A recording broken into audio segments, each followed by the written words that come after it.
Magandang hapon po muli sa ating lahat. Welcome po sa ating ikalimang online worship service. At sa oras po na ito, ay samahan niyo po akong manalangin. Tayo po ay mag-pray. Panginoon, kami po ay nagpupuri, nagpapasalamat Lord sa panibagong araw na ipinagkaloob niyo po sa amin.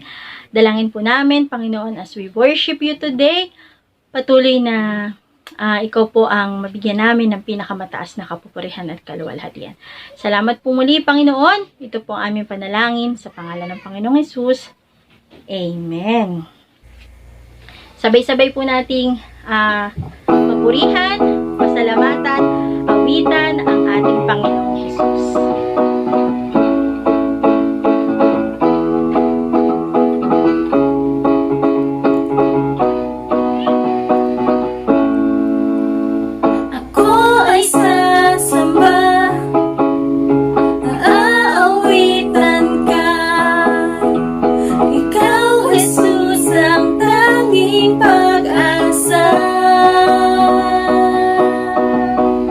Ako ay sa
po nating awitan ng Panginoon dahil alam natin na siya ang Diyos na buhay.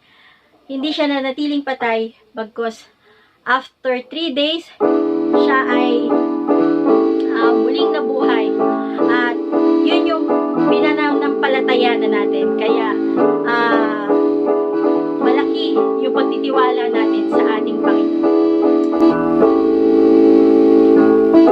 I know you rescued my soul. His blood has covered my sin. I believe. I believe. My shame is taken away. My pain is filled with His name. I believe. I believe. I'll raise a banner, 'cause my Lord has conquered the grave. My Redeemer lives. My Redeemer lives. My Redeemer lives. My Redeemer lives.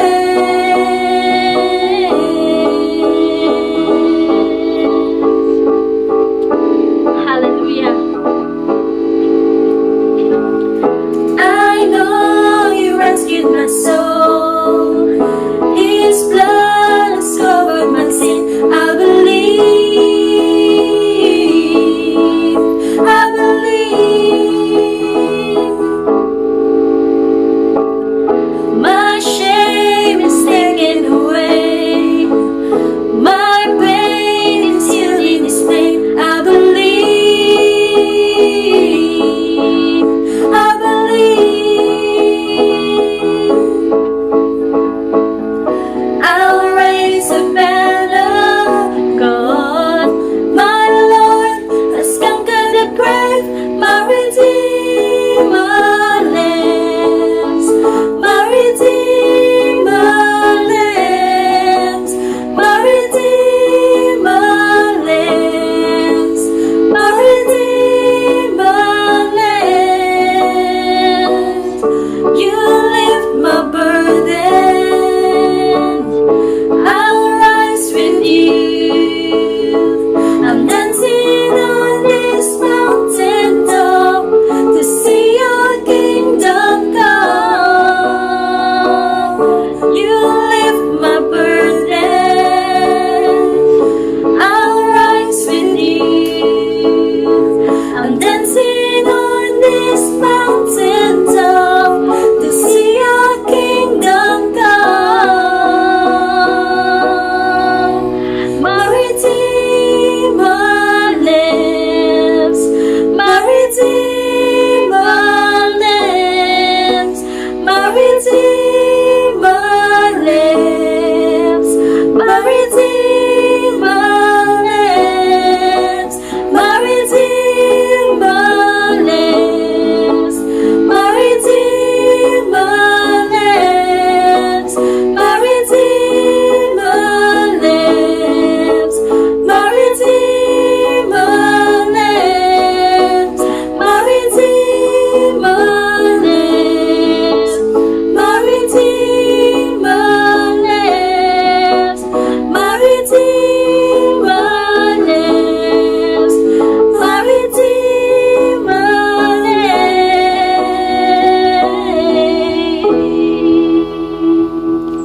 Amen. Sige po, patuloy po nating awitan ng ating Panginoon. Hallelujah, Lord. Thank you, Jesus.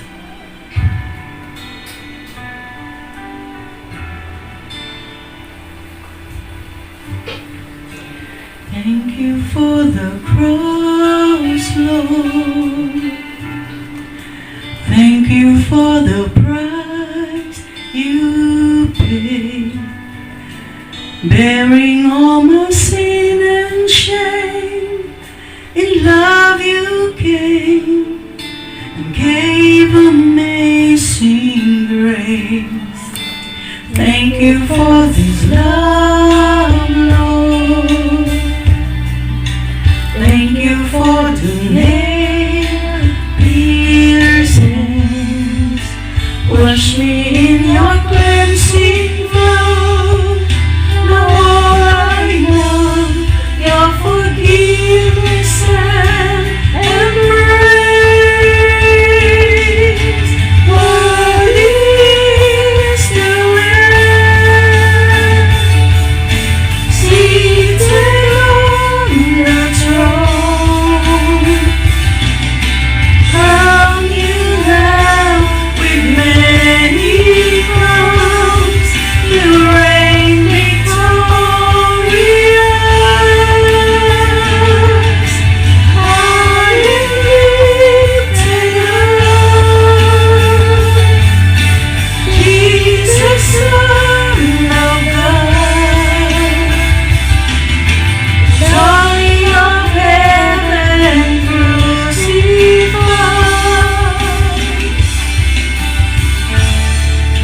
worthy is the Lamb, worthy is the Lamb.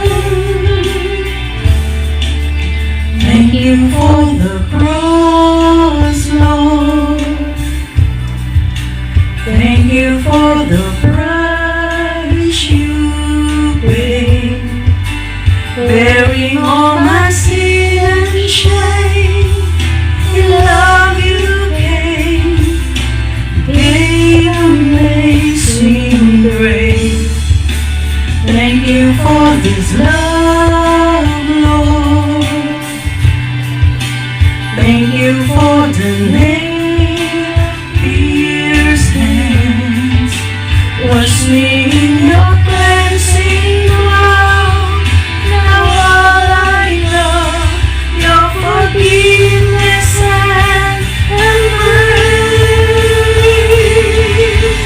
Worthy is the Lamb,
Worthy is the Lamb. Hallelujah, Lord. Thank you, Jesus. Oh, we bless your name, Lord. We bless your name. Thank you, Jesus. Hallelujah. Sige po, tayo pong lahat ay manalangin. Ang maraming Diyos na makapangyarihan sa lahat. Sa pangalan po ng iyong anak na si Jesus at sa kapangyarihan ng iyong Santong Espiritu, kami po ay nagpapasalamat sa araw na ito na ginawa mo upang kami ay muling makasamba sa iyo. Salamat po sa iyong mga salita na mahahayag sa araw na ito. Nawa, O Diyos, maunawaan ng lahat na makakarinig ang iyong mga banal na salita. Bigyan mo po ng katalinuhan ang aming pastor sa kanyang paghahayag ng iyong banal na salita. Sa iyo po ang papuri at pasasalamat sa pangalan ni Jesus. Amen. Sige po, basahin po natin yung ating text sa araw na ito. Hebrews 9, verses 27 to 28. And just as it is appointed for a man to die once, and after that comes the judgment. So Christ, having been offered once to bear the sins of many, will appear a second time, not to deal with sin, but to save those who are eagerly waiting for Him. Pinagpala po ng Panginoon ang pagkabasa ng kanyang mga banal na salita. Ngayon po, handa na po natin ang ating mga puso sa pakikinig ng mga banal na salita ng Panginoon. Ihatid po sa atin ang ating pastor, Pastor Rally Pantaleon.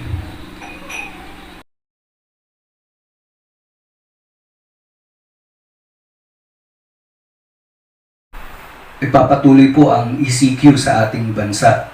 At sa takbo ng mga pangyayari, naniniwala po ako na meron tayong dapat matutunan.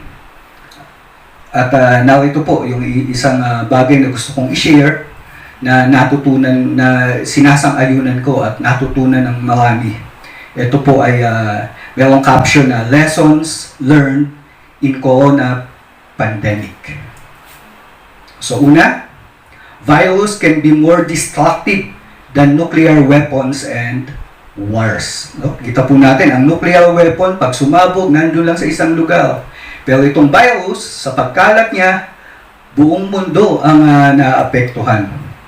And then, natutunan din natin, prevention saves more lives than acting at the last moment.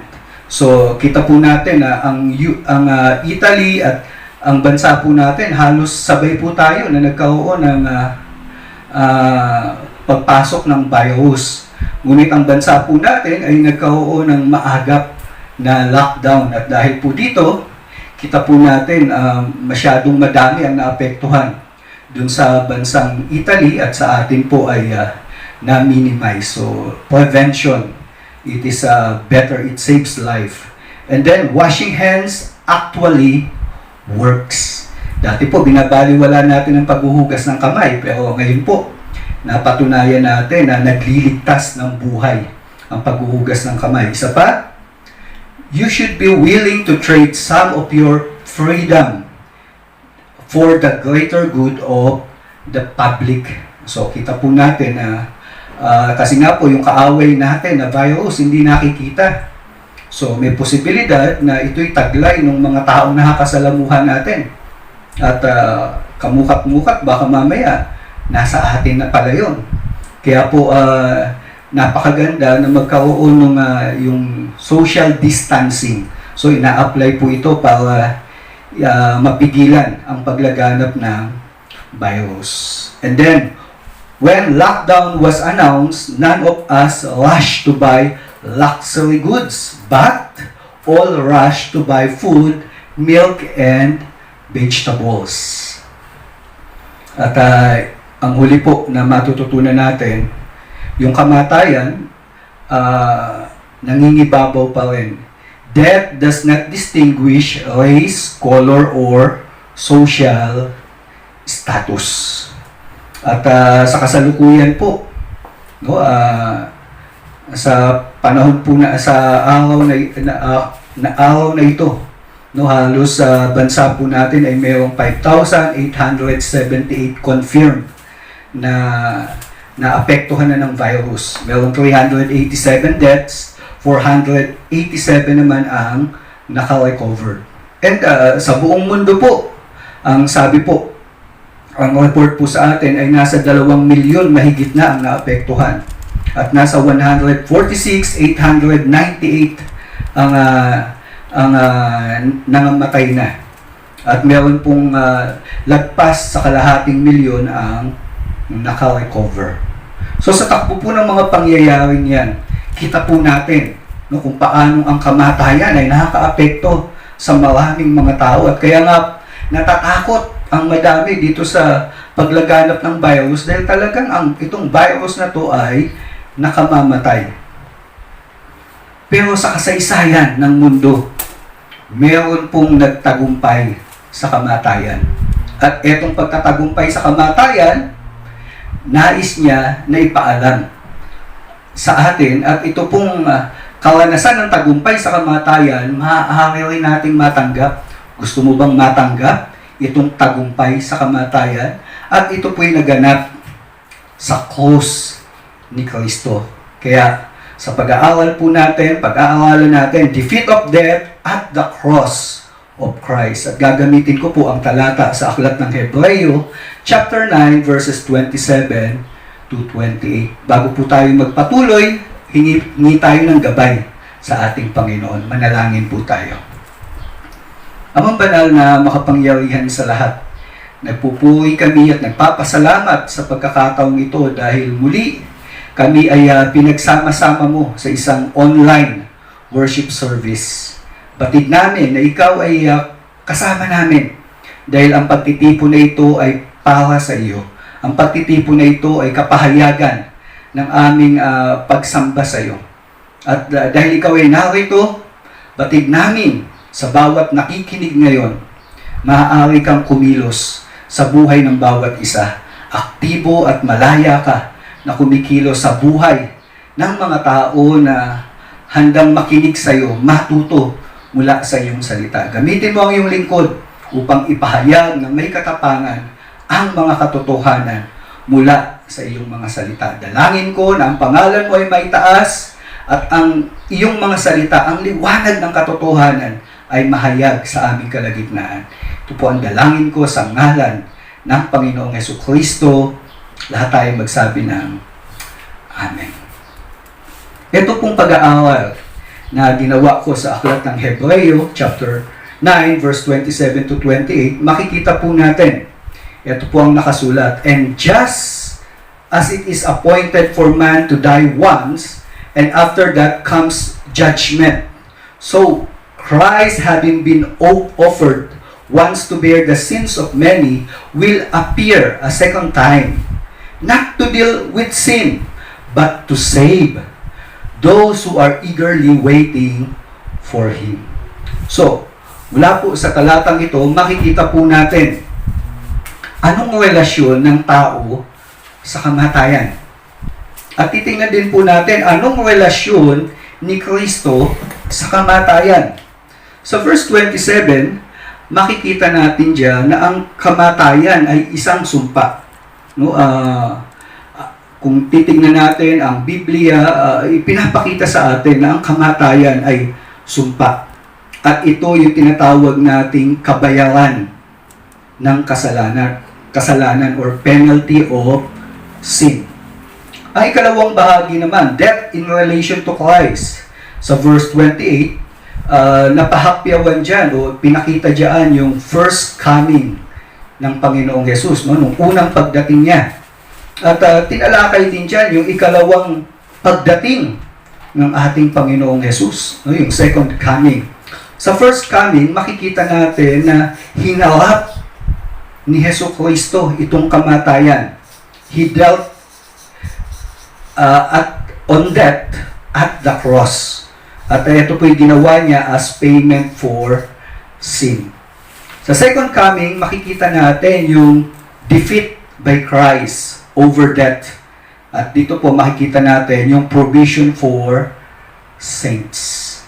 So, tingnan natin kung paanong sa buhay natin, makikita natin, mararanasan natin itong tagumpay sa kamatayan. So, ano ba ang itinuturo ng mga talatang ito? Tingnan po muna natin ano ang epekto ng kamatayan sa sangkatauhan. Bakit ba tayo nakakaranas ng kamatayan? Walang exempted sa mga bagay na yan. So, tignan po natin. So, death, penalty of sin. So, sabi sa Roma 5:12, kaya't dumating sa lahat ng mga tao ang kamatayan, sapagkat ang lahat ay nagkasala. So, malinaw dito na dahil sa kasalanan, dumating ang kamatayan. So, sino bang hindi nagkasala? At dahil lahat tayo nagkasala, nararanasan natin itong kamatayan. So, ano ba ang epekto nitong kamatayan na to? Una, there is what we call appointed life. Sabi sa talata, it is appointed for man to die. No? So, pag sinabi nating appointed, ito yung kalagayan ng tao na ang buhay niya mayroong panahon ng kapanganakan at may tinakda ding panahon na kung saan pwede tayong kukunin na ng Panginoon itong pahiram na buhay. Sabi ng gano'n sa aklat ng Ecclesiastes chapter 3 verses 1 and 2, ang lahat sa mundong ito ay may kanya-kanyang panahon, may kanya-kanyang oras, ang panahon ng pagsilang at panahon ng pagkamatay. At sabi pa sa aklat ng mga awit 139 verse 16, sabing gano'n nung psalmist, ako'y iyong nakita na, hindi pa man sumisilang, batid mo kung ilang taon ang haba ng aking buhay. So, yung buhay natin, makikita natin dito, meron talagang pasimula at meron din namang hangganan. So, sa panahon po natin ngayon, no, maraming mga tao ang nakakaranas ng kamatayan dahil sa virus. At yung kamatayan po nila ay naganap kasi oras na po nila. Pero, mayroong mga tao na akala nila mawawala na yung buhay nila at sa takbo ng pangyayari, nanatili silang malakas at napagtagumpayan nila yung virus. Sapagkat ang kamatayan po ay dumadating sa pagkakataon na pinapahintulot ng Panginoon yung kahinaan ng katawan ng tao o kakulangan ng mga pasilidad. Yun pong plasma, kailan lang po ina-applyan, no, yung naka-recover sa epekto ng virus, yung taong ito kinukuha yung dugo niya at yung dugo na yun ay nagagamit upang matulungan yung mga tao na meron ding COVID. At sabi po sa pag-aaral, maraming naliligtas. Pero sa bansa po natin, ngayon lang ina-applyan. Marahil yung mga taong nawala ng buhay, oras na po kasi nila yon. At yung mga tao po na may pagkakataon, akala nila wala na silang magagawa. Meron nga pong napabalita, no, isa pong sikat na kompositor. At nun pong detect yung kanyang karamdaman, bagamat hindi pa lumalabas yung resulta kung may COVID na siya, ang ginawa po sa kanya, trinato siya na parang may COVID. At dahil po sa maaga na pagganap ng mga bagay na yun, ito pong taong ito, naka-recover ang kanyang pangangatawan. Sa biyaya ng Panginoon, siya po ay nabuhay. At sa takbo po ng pangyayaring yun, kasi nga, itong taong ito, kaya siya nabuhay, hindi pa niya oras. May plano pa ang Diyos. Ngunit kung oras mo na, wala ka nang magagawa. Ngunit ganun pa man, bagamat nakatakda ang buhay ng tao, importante po na palakasin na natin ang katawan natin. Huwag nating hayaan na ang katawan natin manghina. Huwag nating hayaan na ang katawan natin ito ay magkaroon ng sakit, karamdaman, sapagkat kung magiging pabaya tayo sa katawan natin, ito po ay violation ng utos ng Diyos. Ang sabi po ng Panginoon sa bahagi ng 10 utos, huwag kang papatay. At ang hindi po pangangalaga sa katawan natin, o kapag may mga taong nangangailangan, hindi tayo tumutulong, bagamat may tulong tayo pwedeng ibigay para mabuhay siya, dapat po ibigay natin yung tulong na yon.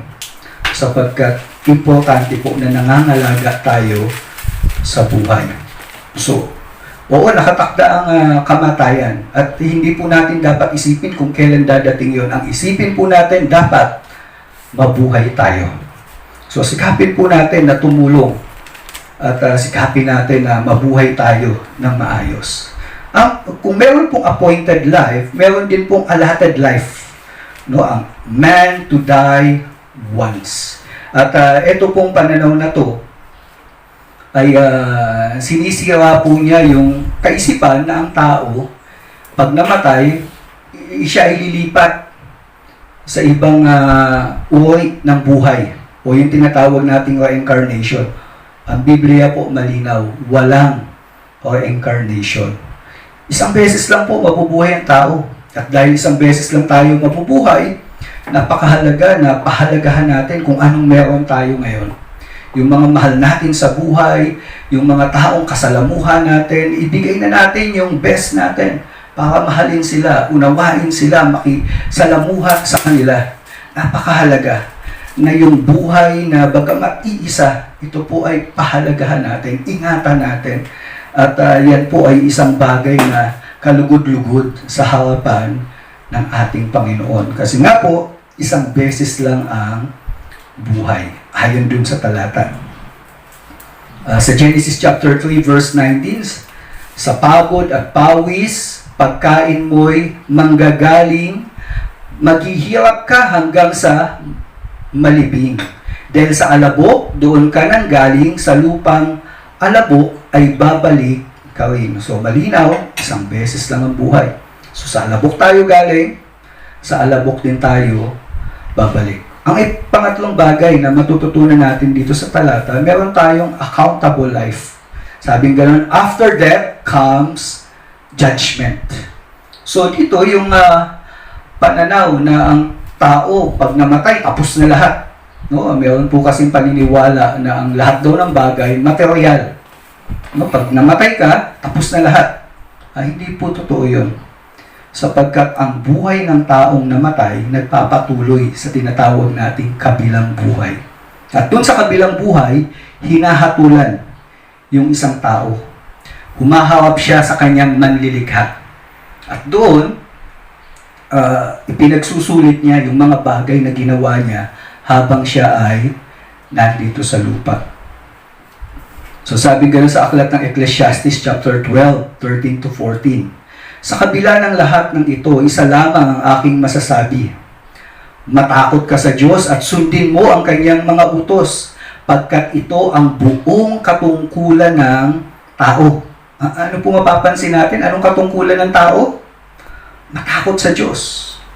Sundin ang kanyang utos. And then, ang sabi pa sa verse 14, lahat ng gawin natin, hayag man o lihim, mabuti o masama ay isusulit natin sa Diyos. So, may mga bagay tayong ginagawa na akala natin walang taong nakakita. Sekreto. Pero sa mata ng Diyos, hindi pwedeng maitago yun. So, kasama yung mga sekretong bagay. Yung mga bagay na itinatago natin, mga lihim na itinatago natin, mga bagay na ayaw nating ipaalam sa ibang tao. Kita po ng Panginoon yun. At kasama po yung mga gawain yun na ipagsusulit natin sa harapan ng Diyos. Yes, there is judgment. Mananagot tayo sa manlilikha. Kaya nga po, ang buhay po talaga natin dito ay punong-puno ng mga pagdurusa. Ang Diyos po ay hindi naman talagang malayo sa atin. Napakalapit nga niya eh.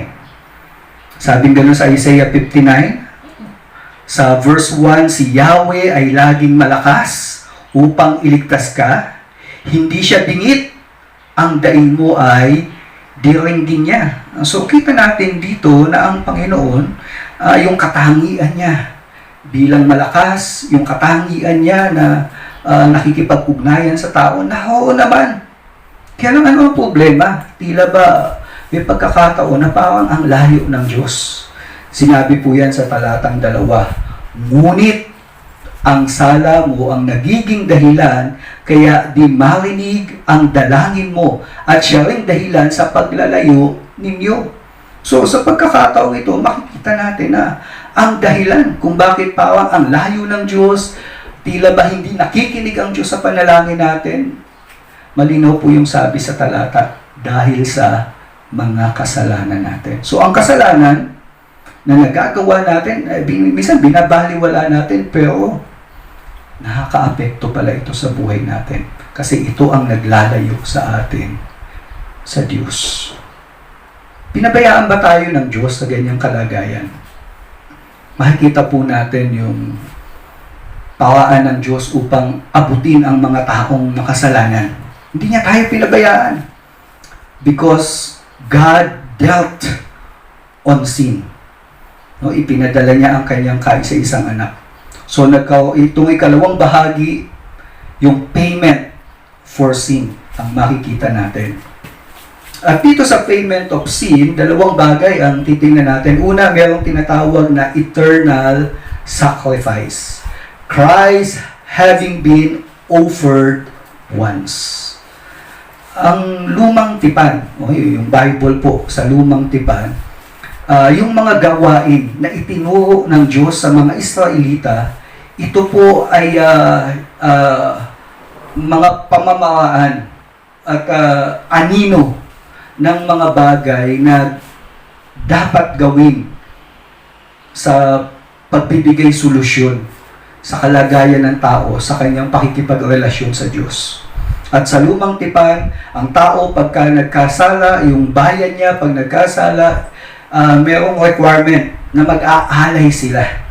At yung iaalay para pampalubag loob sa Diyos, iaalay para yung kasalanan nila matakpan, kinakailangan mayroong papatayin. Sapagkat kung walang pagdanak ng dugo, walang pagpapatawad sa kasalanan. So yun po ang shadow sa lumang tipan. At ito pong shadow na to ay nagkaroon ng kaganapan sapagkat mismong ang Panginoong Hesus, siya yung nag-akto bilang saserdote. At bilang saserdote, ang ating Panginoong Hesus, hindi siya kumuha ng mga hayop na iaalay sa Diyos, kundi ang ginawa niya, yung sarili niya, ang inalay niya. Sapagkat malinaw, ang kabayaran ng kasalanan, kamatayan. So, mayroong dapat mamatay upang ang kasalanan ay mapatawad. At makikita natin sa aklat ng unang Pedro, chapter 3, verse 18, sapagkat si Kristo na walang kasalanan ay namatay ng minsan para sa inyo na mga makasalanan upang iharap kayo sa Diyos. So dito po sa talatang ito, kinakausap ni Apostol Pedro yung mga mananampalataya. No, kasi nakakapagtaka bakit ang mga tao na makasalanan, na sumampalataya sa Panginoon, malayang makalapit. Dito ipinapaliwanag ni Apostol Pedro, ito'y dahil sa ginawa ni Jesucristo.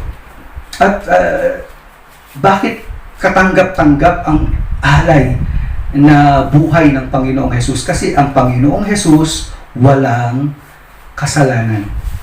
So dahil siya'y walang kasalanan, ito'y naging katanggap-tanggap sa Diyos.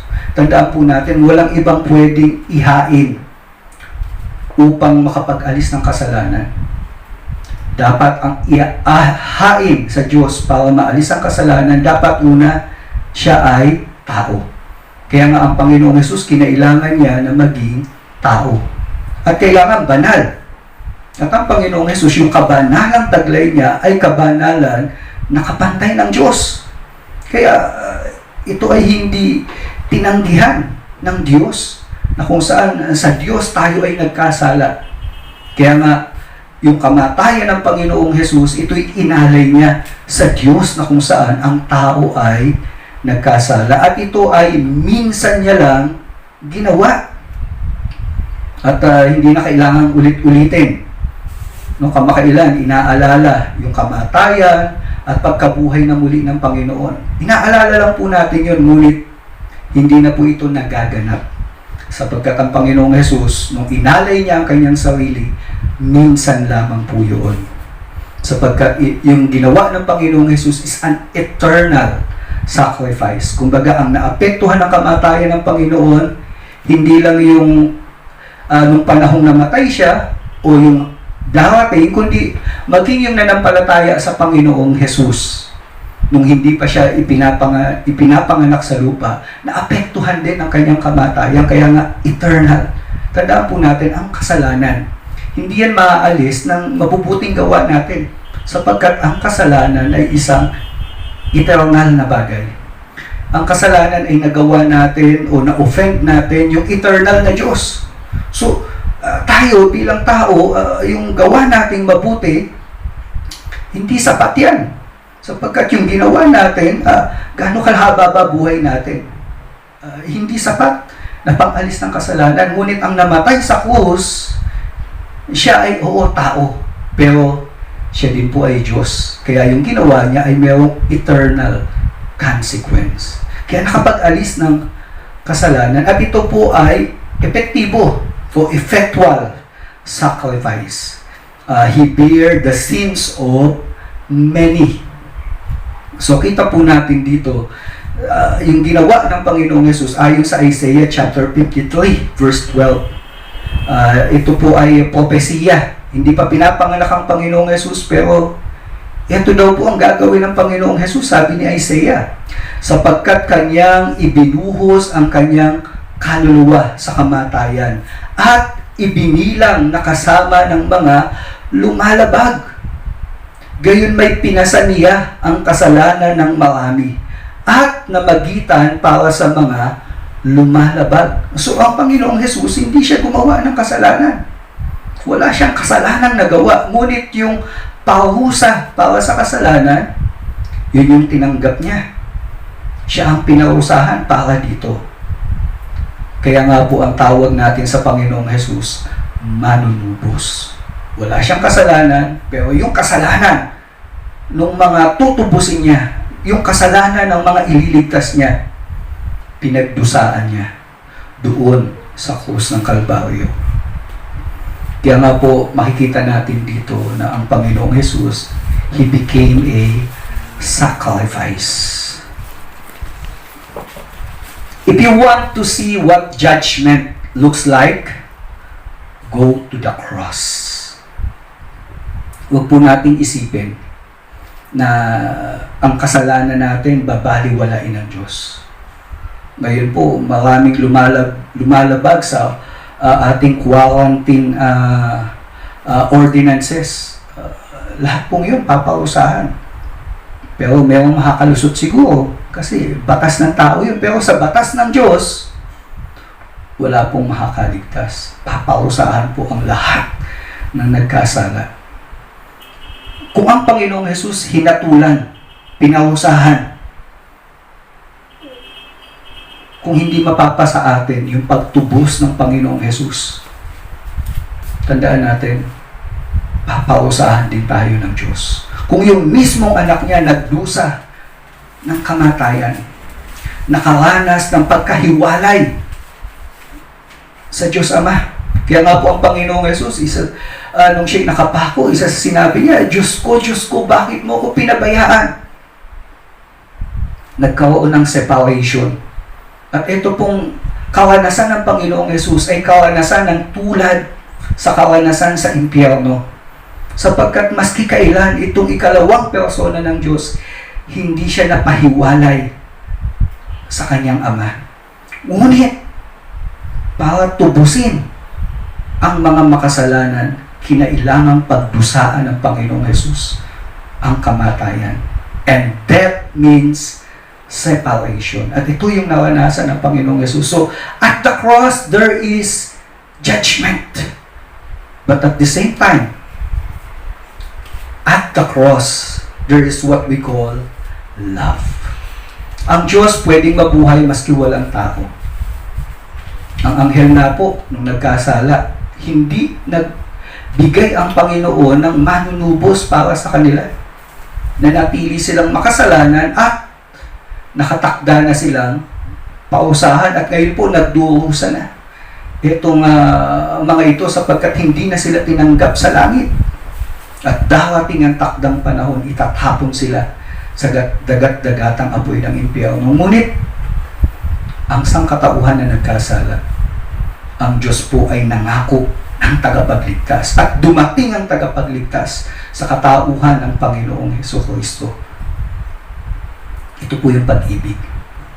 Ang Diyos ay masaya sa kanyang kalagayan bilang Diyos. Hindi niya kailangan ng sino mang nilalang para maging masaya siya. Ngunit, pinili niya pa rin na magligtas sa mga tao. Kaya po makikita po natin dito yung pag-ibig.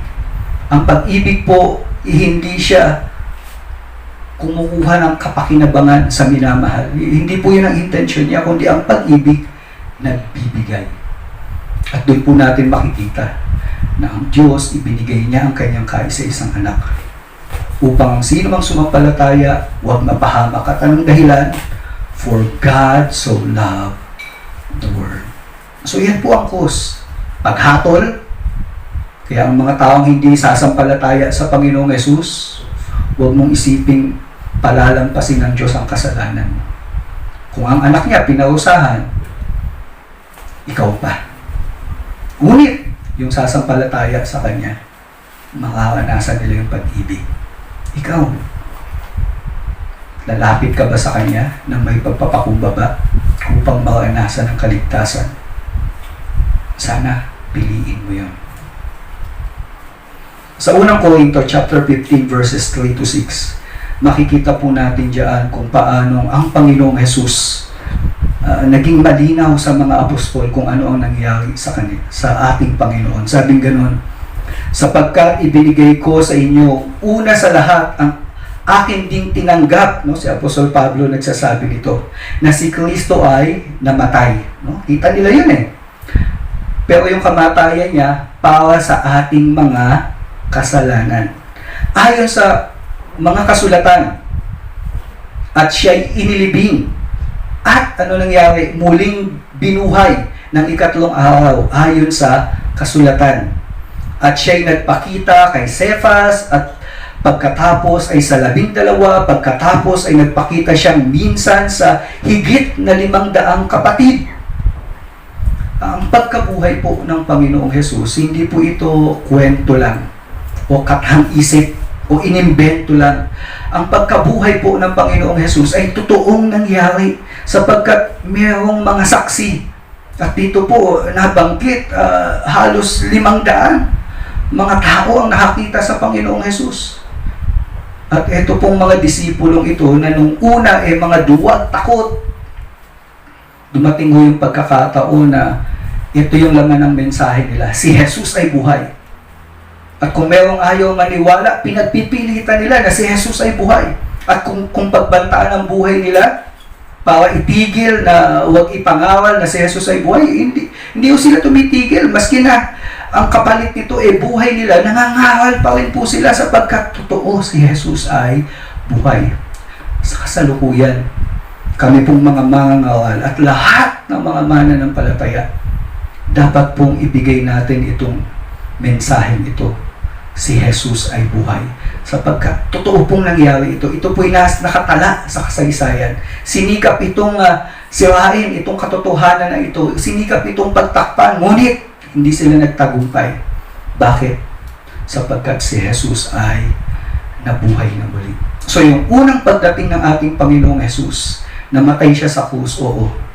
Pero pagkawaan ng ikatlong araw, makikita natin, nagtagumpay siya sa kamatayan. At dahil nagtagumpay ang Panginoon sa kamatayan, punta po ako sa ikatlong punto. Dito po sa ikatlong punto, makikita natin yung cure, provision for saints. At ito po yung naganap, sabi dun sa aklat ng Hebreo, He will come a second time. No, ito po yung nagpapatunay ng satisfaction. So, ibig sabihin, yung ginawa ng Panginoong Jesus sa krus ng Kalbaryo, it satisfies God. At ito po ang pangako ng Panginoong Jesus. Sabi niya ganoon, sa Juan 14, 2-3, habang kausap niya yung mga alagad, sa bahay ng aking ama ay maraming tahanan. Kung hindi gayon, sasabihin ko ba sa inyo na ako'y paparoon upang ihanda ko ang lugar para sa inyo? At kung ako'y pumunta roon at maihanda ko ang isang lugar para sa inyo. Tingnan niyo po, sabi, ako'y babalik at kayo'y tatanggapin ko sa aking sarili upang kung saan ako naroon, kayo rin ay naroon. So ito po isang pangako na ang Panginoon babalik. At kung nasa ng Panginoong Jesus, doon niya dadalhin yung mga sumampalataya sa Kanya. Meron pong satisfaction. And at the same time, bakit babalik ang Panginoon?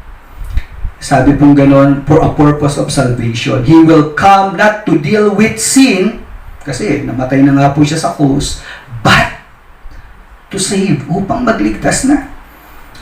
Sabi pong ganon sa aklat ng ikalawang Thessalonica, chapter 1, verses 8 to 10. Ito po yung katotohanan sa pagbabalik ng Panginoon. Sa verse 8, sabi ganon, darating siya sa gitna ng naglalagablab na apoy at papausahan ang lahat ng hindi kumilala sa Diyos at hindi sumunod sa magandang balita ng ating Panginoong Hesukristo. So sa pagbabalik ng Panginoong Jesus, dadating siya hindi na para mamatay ulit sa krus, hindi na ganoon, kundi may dala-dala siyang pagpapausa. At sabi sa verse 9, ang pausa sa kanila ay walang hanggang kapahamakan at mahihiwalay sila sa Panginoon at sa dakila niyang kapangyarihan. So, dito, malinaw na sinasabi na ang kapausahan ay pagkahiwalay sa Diyos. Nakakatakot pong kalagayan yan. Sa panahon po natin, bagamat nagkakasala tayo sa Diyos, ang Diyos po nananatiling malapit sa tao. Yung biyaya niya, yung awa niya, nararanasan pa po natin. Ngunit, kung darating ang pagkakataon na ang Diyos, hihiwalay siya, lalayo siya, nakakatakot po yan. At yun ang pausang nag-aantay sa mga taong hindi kikilala sa Kanya, pagkahiwalay, magpasawalang hanggan. I cannot imagine kung gaano kalungkot yan. I cannot imagine kung gaano kasakit yan sa isang nilalang. Ngunit nakakatakot po yung pausa na yan. At ganyan po ang kapausahan. At sabi sa verse 10, mangyayari ito sa araw ng kanyang pagpalito upang tanggapin ang papuri mula sa kanyang mga pinili at parangal ng lahat ng sumasampalataya sa Kanya. So kung mayroong pagpapausa, mayroon ding celebration na magaganap. At sino magse-celebrate? Yung mga tao na sumampalataya sa Kanya. Yung mga tao na nakaranas ng pagtubos ng Panginoong Jesus. Nawa, magkasama-sama tayo dito sa pagdiriwang sa muling pagbabalik ng Panginoon. Kaya nga po bilang mananampalataya, napakahalaga na nag-aantay tayo sa muling pagbabalik ng ating Panginoon dahil we want to celebrate. Yun po yung tinatawag na salvation. At sino po nga makakasama doon? Malinaw po. Sabi doon sa aklat ng Hebreo, those who are eagerly waiting for Him. Eagerly, ibig sabihin talagang palagi nilang isinasaisip ito. Bilang mananampalataya, importante ito yung palaging nasa kalooban natin. No? Matyaga nating ginagawa ito, nag-aantay tayo na dumating ang ating Panginoon. Ngunit hanggat hindi pa siya dumadating, importante naman po, nagampanan natin yung mga inutos ng Panginoon. Pero ganun pa man, habang ginagampanan natin ang mga utos ng Panginoon, namumuhay tayo na nagpapasalamat sa Panginoon, dapat huwag mawawala sa puso natin, anytime, pwedeng dumating ang ating tagapagligtas. At yun po ang kalooban ng mga taong sumampalataya sa Panginoon. Sabi gano'n sa Pahayag 20 verse 11 to 15, sa pagbabalik ng Panginoon sabi, at nakita ko ang isang malaking tronong puti at ang nakaupo roon. So, judgment seat. Verse 12, at nakita ko ang mga patay, mga dakila at mga hamak na nakatayo sa harapan ng trono at binuksan ang mga aklat. Binuksan din ang isa pang aklat, ang aklat ng buhay. At ang mga patay ay hinatulan ayon sa kanilang mga gawa, ayon sa nakatala sa mga aklat. makikita natin dito yung paghatol nakabatay dun sa mga ginawa. So dito makikita natin na yung mga naligtas dahil sumampalataya sa Panginoon, yung mga ginagawa po ng mga mananampalataya, this will be rewarded. Ngayon, yung mga hindi sumampalataya at tinanggihan ang Panginoong Hesus, habang nabubuhay dito, ayaw nilang magpasakop sa Panginoong Hesus. Marahil nagyayabang sila, sinasabi na kaya kong mabuhay, hindi ko kailangan ng Diyos. Marami pong ganyang tao. Yung mga ginagawa nila, ito po ay iisa-isahin pa rin. At ayon sa kanilang pagtanggi, ayon sa kanilang mga paglabag, dito ibabatay yung bigat ng parusa. Kaya nga po, bilang mananampalataya, yung paglilingkod, meron po itong gantimpala. Doon sa mga hindi sumampalataya, yung mga ginagawa, meron po itong katapat na parusa. Sabi sa verse 14, ang kamatayan at ang Hades ay itinapon sa lawa ng apoy. Ito ang ikalawang kamatayan, ang lawa ng apoy. So dito po makikita natin yung kamatayan, it will end. Yung Hades, kung saan nilalagay yung mga makasalanan, it will end. Itatapon din sila. Sabi sa verse 15, at ang sino mang hindi natagpuan, nakasulat sa aklat ng buhay, ay itinatapon sa lawa ng apoy. Ito po isang illustration ng pagtatapon ng mga basura. Ganun po ang treatment sa mga hindi sumampalataya. Sila ituturing na basura at susunugin. Napakasaklap na pangyayari. Nakakatakot. Ngunit ito'y isang katotohanan na dapat magbukas ng ating isipan. Sa mga mananampalataya, ano ang mangyayari sa kanila? Sabi sa Pahayag 21 verses 3 to 4, narinig ko ang isang malakas na tinig mula sa trono. Tingnan ninyo, ang tahanan ng Diyos ay nasa piling na ng mga tao. Maninirahan siyang kasama nila. No? Tinutukoy dito yung mga mananampalataya. At sila'y magiging bayan niya. Makakapiling nilang palagi ang Diyos at siya ang magiging Diyos nila. No? So sa ikalawang pagbabalik ng Panginoon, ito po yung magaganap. Sa verse 4, at papahirin niya ang bawat luha sa kanilang mga mata. Wala ng kamatayan, dalamhati, pagtangis, at paghihirap sapagkat lumipas na ang dating mga bagay. Naisip niyo po ba yun? Na yung buhay, wala nang mamamatay. Wala nang tatamis. Di po ba napakasarap nun? At ito po ang pangako ng Panginoon. Ito po ipinakita sa atin kung ano ang gagawin ng Panginoon sa muli niyang pagbabalik. Ito po yung tinatawag na salvation. So, sa pag-aaral po natin, bilang summary, kita po natin dito mayroong penalty of sin. At yan po ay suffering. No? Ang death, horror to all men. Dahil sa kasalanan, ang tao ay napahiwalay sa Diyos. Naranasan niya yung hirap ng buhay. At kung hindi siya, ang taong nabubuhay ngayon, kung hindi tatalima sa Panginoon, kung hindi magpapasakop sa Panginoon, itatapon siya na tulad ng basura sa impyerno, susunugin. Curse is inevitable. Hindi po natin mababago yan.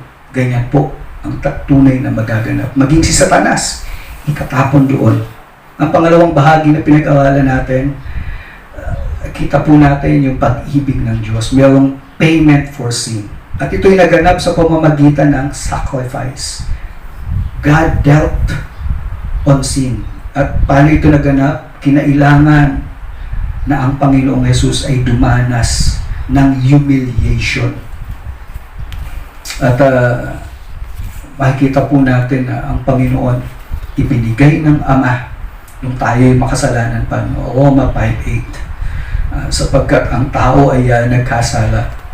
Ang kabayaran ng kasalanan, kamatayan, ngunit may kaloob ang Diyos, buhay na walang hanggan.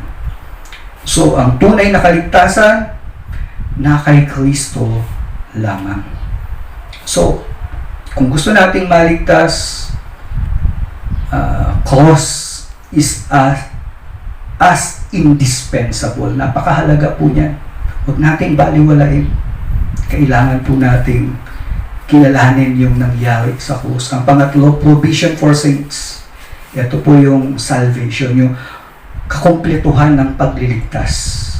Hope for believers. Christ as invincible. So, tandaan po natin, ang Panginoong Jesus, yung first coming niya, He was judged and condemned by the unrepentant sinners.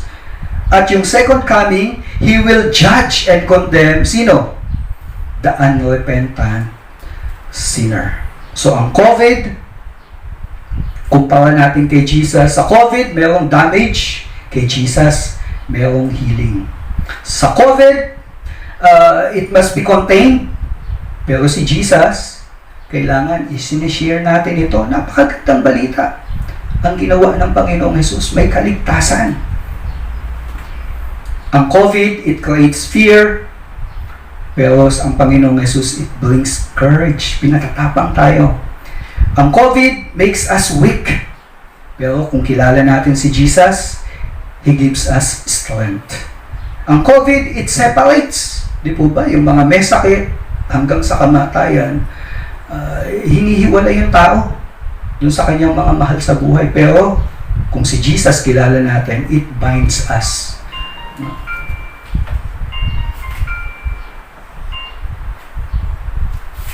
Ang COVID po, it creates chaos. Pero si Jesus, He gives peace. Ang COVID, temporary. Mawawala din yan. Pero si Jesus, eternal. Ang COVID, it can lead to death. Pero si Jesus, He can give us life. So, anong meron ka ngayon? Anong tinatanggihan mo? Tinatanggihan mo yung virus?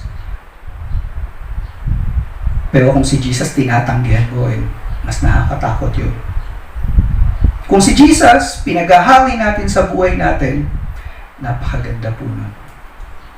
Sapagkat tandaan natin, Jesus is not one of many ways to approach God, nor is He the best of several ways. He is the only way. Gusto mo ba ng kaligtasan? Gusto mo bang mapagtagumpayan ang takot sa kamatayan? Lapit po tayo sa Panginoong Jesus. Kasi sabi ni Jesus sa John 14:6, I am the way, the truth, and the life. So si Jesus po, nasa Kanya yung tunay na buhay. Kaya nga po, tapusin ko itong mga pangangawal ko ngayon. Sabi pong gano'n sa isang quotation, the biggest problem is not dying from a virus. The biggest problem is dying without Jesus Christ.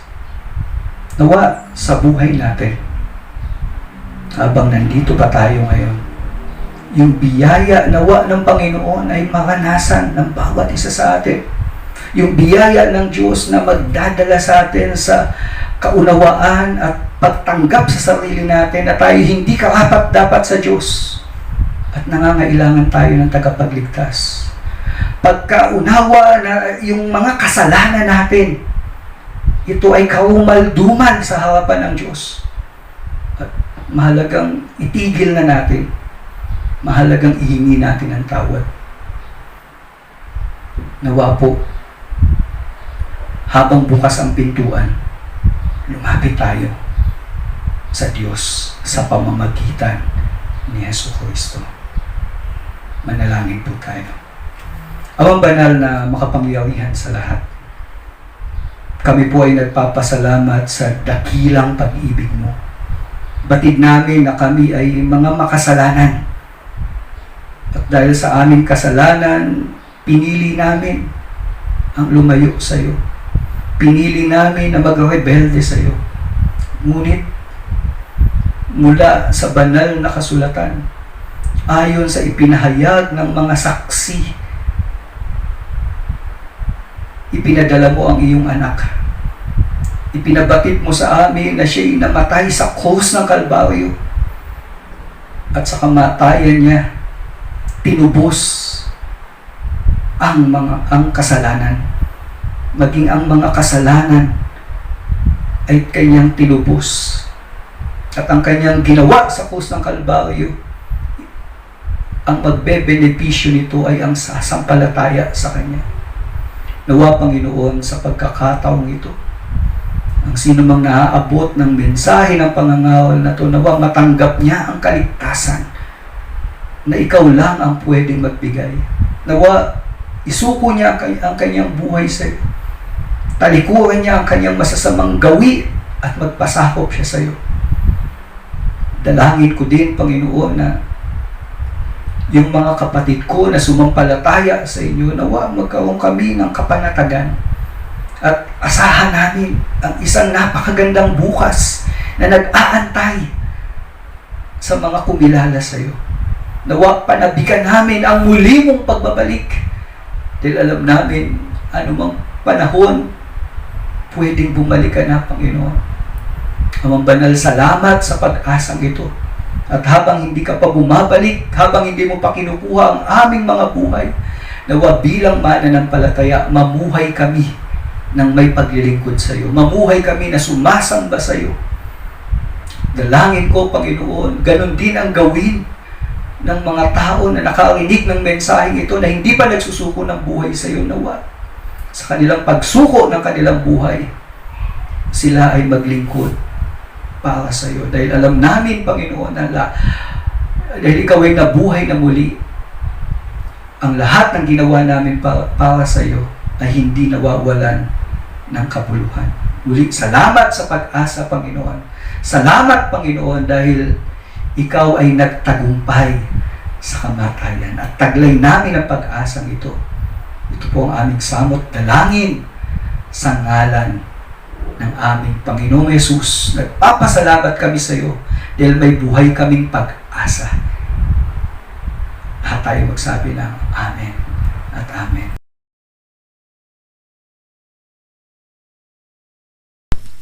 Magandang hapon mga ka-GCC. Happy first anniversary. So, thank you sa bawat isa sa pakikibahagi sa ating ikatlong linggo ng 1-month celebration ng ating anniversary. So, this is our Evangelistic Sunday. So, shout out sa mga nandyan na first time lang naka-attend. Thank you. So, sana ay makasama pa namin kayo sa mga susunod na Sunday. At nawa, ang bawat isa sa atin ay nakatch yung tinuro ni Pastor, ang mabuting balita patungkol sa kaligtasan. Lalo na sa panahon na ito, kailangan meron tayong personal relationship with God. Kasi hindi natin alam ang bukas. So, kailangan natin ng security. Okay? So, anytime, alam natin na sa panig tayo ng Panginoon. Kaya, magpatuloy tayong lumago sa Panginoon sa pamamagitan ng pakikinig ng salita ng Diyos. So, thank you, Pastor Ali, for preaching. So, ngayon naman, dadako tayo sa ilang announcement at paalala sa bawat isa sa atin. So, sa ating Glorious Hope Recovery Program, ito po ay nagpapatuloy via online kasi social na tayo at high-tech. Ngayon ay pa-video call na lang tayo. So, sana makibahagi kayo tuwing meron tayong processing, kamustahan o step study. So, sa mga announcement na schedule, tingnan lang natin yung ating mga messenger sa ating mga GC. So, sunod naman, meron tayong mga lighthouses. Ito yung Bible study sa mga kamag-anak, kaibigan, o kakilala. So, patuloy natin ipag-pray to. Sa medyo kasi natigil ngayon dahil bawal yung mga gathering. Pero, pwede itong magpatuloy via online. So, sana ipag-pray natin na keep in touch yung mga hinahawakan nating mga Bible study. So, ganun din, meron tayong Affinity Fellowship. Kagaya ng GWOW, ito yung Women of God.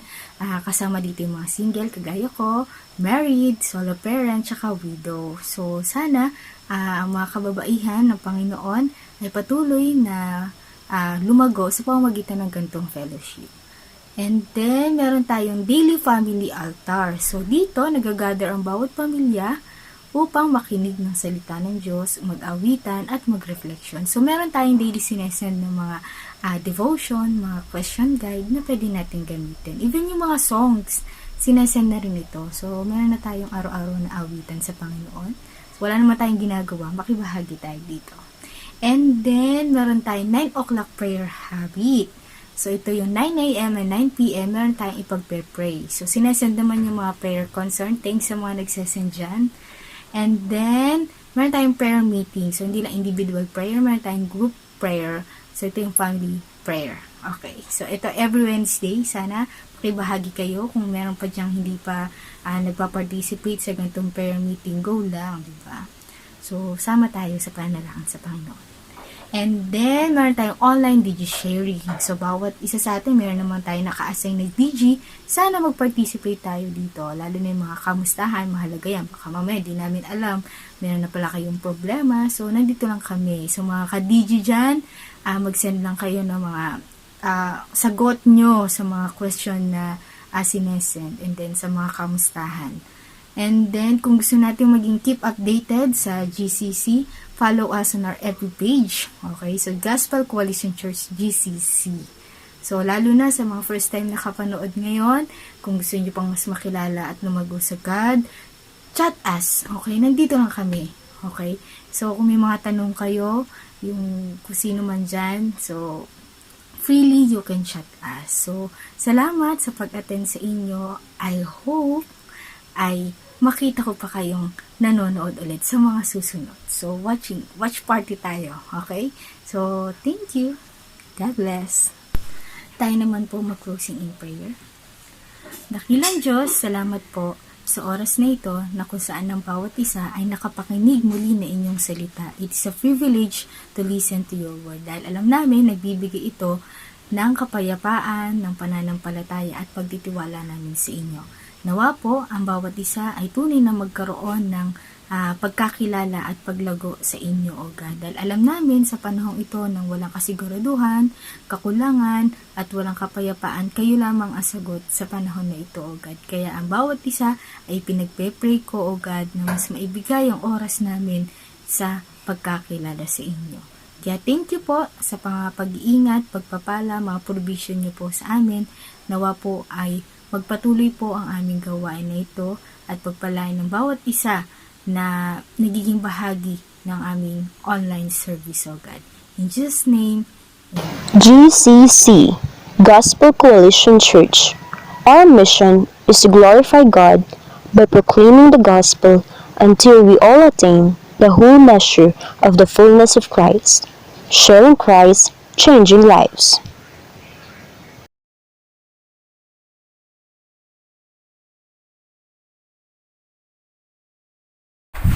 Bago po tayo mag-iwa-hiwalay, napakaganda na magkaroon tayo ng pagsusuri sa ating mga sarili. Meron po mahalagang tanong na nais kong iwan. Una, bakit ang sangkatauhan ay makaranas ng kamatayan? Walang exempted dyan. Ano bang dahilan? Batay po doon sa pinag-aralan natin. Ano po ang sinasabi? Pangalawang tanong, sino ang nagtagumpay sa kamatayan at may kakayanang bumuhay sa namatay? Meron ba? Malinaw po sa pinag-aralan natin yun. Ay ikatlong tanong, paano makakamtan ng isang makasalanan ang benepisyo ng kamatayan ni Jesus sa krus? Dito makakatulong, buksan natin yung Bible, no? Basahin ang Juan 3:16 at Roma 10, yung talatang 9 hanggang 10. And then ang huling tanong po,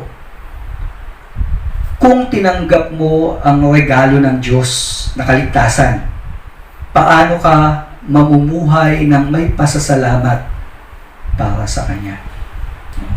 Sagutin po natin yung mga tanong na yan. Marahil kung nandyan po yung mga kasamahan namin sa church, pwede po kayo magbigay ng sila po yung patulungin nyo upang mapag-usapan ang mga bagay na to. At maganda po na sa pagtatapos ng ating pag-aaral, magkaroon po tayo ng pagbubulay-bulay sa mga katotohanan mula sa salita ng Diyos. Tandaan niyo po, itong pinapangawal ko, hindi po galing sa sarili ko yan.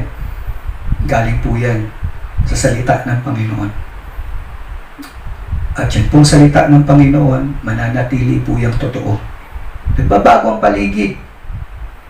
Pero ang salita ng Diyos, hindi po nagbabago yan. Palaging totoo ito. At ang salita ng Diyos, may kinalaman po ito sa walang hanggan.